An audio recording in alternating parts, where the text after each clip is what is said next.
سلام، من فاطمه کاظمی هستم و قراره توی این ویدیو نحوه ساختن گوگل مپ و وارد کردن دیتا رو به شما نشون بدم.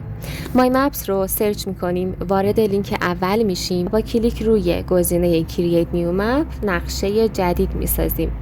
از این قسمت اسم نقشه رو تعیین میکنیم و اگر توضیحی درباره نقشه داریم در فیلد پایین یادداشت میکنیم. بعد تایید رو میزنیم.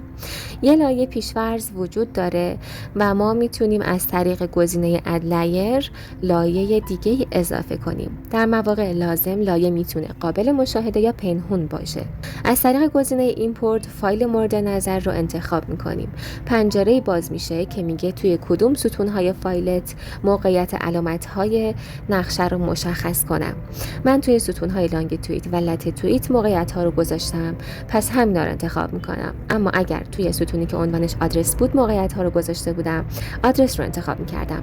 بعد از تایید پنجره دیگه باز میشه که میگه با چه عنوانی علامت‌ها رو روی نقشه مشخص کنم.